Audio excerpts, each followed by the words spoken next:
Hi friends, ఇది beep గింజ మీద నేమ్స్ రాస్తారు కదా, మీలో ఎవరికైనా తెలుసా? ఒక బీప్ గింజ మీద వచ్చేసి 6 లెటర్స్ మాత్రమే పడతాయి. SWETHE అనేది నా నేము. మా డాడీ ఇదైతే రాశాడు. ఇది 10 సంవత్సరాల క్రితం రాసింది. అప్పట్లో ఇవి బాగా ట్రెండింగ్లో ఉండేవి.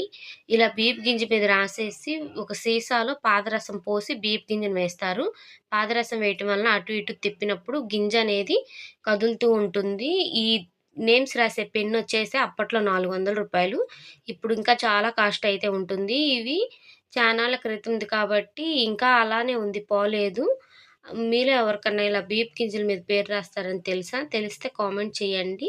అలానే మా డాడీ గవ్వల మీద నేమ్స్ కూడా రాసేవాళ్ళు. మా ఇంట్లో అందరి పేర్లు రాశారు గానీ, ఒక్క గవ్వ కూడా కనపడట్లేదు. ఇది ఎవరిదో కొత్తవి రాసితే మా ఇంట్లో మిగిలిపోయింది. అదైతే చూయించారు. ఈ గవ్వలైతే మద్రాసు నుంచి తీసుకొని వచ్చి ఇక్కడ నేమ్స్ అనేది రాసేవాళ్ళు. వీడియో నచ్చితే సబ్స్క్రైబ్ చేయండి. Thank you for watching.